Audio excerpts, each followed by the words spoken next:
Bonjour à tous. On se demande souvent ce qu'un apprenti apprend réellement pendant un CAP maçon. Eh bien, aujourd'hui, on va plonger dans le programme officiel, ce qu'on appelle le référentiel. L'idée, c'est de le rendre super clair et pratique. Que l'on soit un patron qui accueille un apprenti, le jeune lui-même ou ses parents, l'objectif est de savoir précisément où l'on va. Alors, au programme aujourd'hui. D'abord, on va regarder le plan d'ensemble, la grande image. Ensuite, direction le chantier, pour voir le quotidien. Puis, un point super important, comment les gestes de tous les jours se transforment en vraies compétences.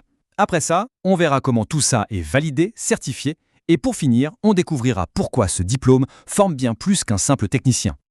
Allez, on commence par la base, par les fondations. Logique, cette première section, c'est la vue d'ensemble du diplôme. Pensez-y comme au plan d'architecte de toute la formation. C'est ce qui assure que chaque savoir, chaque compétence est posée au bon moment et au bon endroit. Bon, ce tableau, il peut sembler un peu technique, mais en fait, il est hyper simple et il résume tout. C'est la clé de voûte du système. Regardez, à gauche, on a les activités concrètes, ce qui se passe sur le chantier. Au milieu, les compétences que l'apprenti développe en faisant ces activités. Et à droite, l'épreuve d'examen qui va venir vérifier que la compétence est bien là. C'est limpide, rien n'est fait au hasard. Chaque geste en entreprise sert à apprendre quelque chose de précis, qui sera ensuite évalué. Ok, maintenant qu'on a le plan global, mettons nos casques et allons voir ce qui se passe sur le terrain. Concrètement, ça ressemble à quoi la journée d'un apprenti maçon? Quelles sont les missions qu'il va devoir accomplir? En fait, c'est assez simple. Tout le parcours de l'apprenti s'articule autour de 3 grands types d'activités professionnelles. Ce sont vraiment les 3 piliers du métier. Allons voir le premier. Et le premier pilier, c'est la préparation et la communication. Oui, avant même de toucher une truelle, l'apprenti apprend à s'organiser. Comprendre les consignes, préparer son matériel, anticiper. Pour un patron, c'est absolument fondamental. Ça signifie avoir quelqu'un qui est rapidement autonome, qui ne fait pas perdre de temps à l'équipe et qui gère les ressources, intelligemment. Et quand on regarde les tâches en détail, on voit tout de suite l'idée. Prendre connaissance des infos, organiser son poste, préparer son matos. L'objectif, c'est clair, l'autonomie et la responsabilité, et ce, dès le début. Et petit détail qui n'en est pas un, la notion d'éco-responsabilité est intégrée. On ne forme pas juste un technicien, on forme un professionnel d'aujourd'hui, conscient de son impact. Passons au deuxième grand bloc d'activités. Et là, on est dans le cœur du réacteur, la réalisation. C'est ici qu'on construit, qu'on bâtit, qu'on monte les murs. C'est vraiment l'essence même du métier de maçon.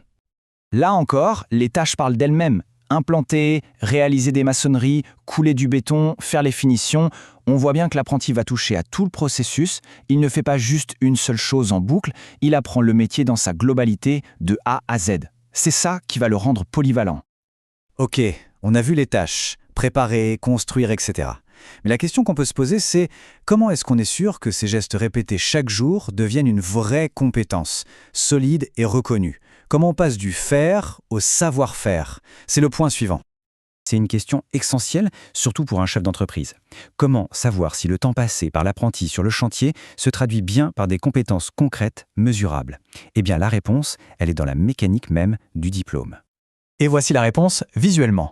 Ce tableau, c'est un peu la matrice du CAP maçon. Regardez, c'est simple. Chaque tâche que l'apprenti réalise en entreprise est volontairement liée à une ou plusieurs compétences spécifiques. Les petites croix le montrent. Ça veut dire que rien n'est anodin. Chaque mission sur le chantier est une brique qui vient construire un mur de compétences bien défini.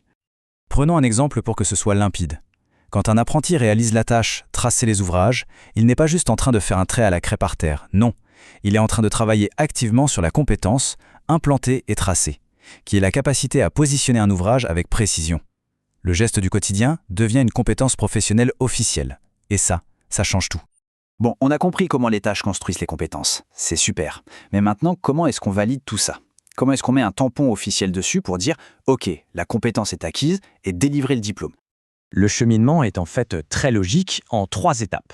1. Les activités professionnelles sur le chantier. 2. Ces activités permettent de maîtriser des grands blocs de compétences. Et 3. Chaque bloc est évalué par une épreuve bien précise à l'examen. Activité, bloc, évaluation. C'est une chaîne claire et logique. Et ces fameux blocs de compétences professionnelles, il y en a 3. Le premier, c'est études et préparation. Le deuxième, réalisation et contrôle d'un ouvrage. Et le troisième, réalisation de travaux plus spécifiques. En gros, on s'assure qu'il sait préparer un chantier, qu'il sait construire les choses normales et qu'il sait aussi gérer des cas un peu plus particuliers. C'est ce qui en fait un maçon complet. Et là, c'est le miroir parfait. Le bloc de compétences numéro 1 est évalué par l'épreuve d'examen UP1, le bloc 2 par l'UP2, le bloc 3 par l'UP3. C'est du 1 pour 1, c'est transparent. Pour un employeur, c'est la certitude que le diplôme ne valide pas juste des connaissances théoriques, mais bien la maîtrise de tous les grands domaines du métier. Mais attention, on a beaucoup parlé technique, mais un bon professionnel, ce n'est pas juste un bon technicien. Le CAP maçon va plus loin et vise à former une personne complète, prête pour le monde du travail. Ce graphique le montre bien. Évidemment, les blocs professionnels, c'est le plus gros morceau, mais regardez le reste. Français, histoire, maths, sciences, prévention, santé. Ce n'est pas juste pour remplir.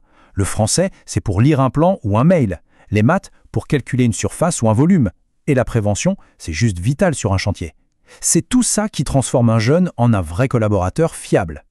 Au final, pour une entreprise, le message est simple et fort. Recruter un jeune qui sort du CAP maçon, ce n'est pas juste embaucher quelqu'un qui sait monter un mur. C'est intégrer un professionnel qui a des bases solides, qui est formé à la sécurité, qui sait communiquer et qui a déjà appris le sens des responsabilités. Pour conclure, on voit bien que ce fameux référentiel n'est pas juste un papier administratif un peu lourd. C'est une vraie feuille de route, hyper bien pensée, pour accompagner un jeune et en faire un professionnel compétent, fiable et prêt à l'emploi. C'est un plan solide pour construire l'avenir, celui de l'entreprise et celui de l'apprenti.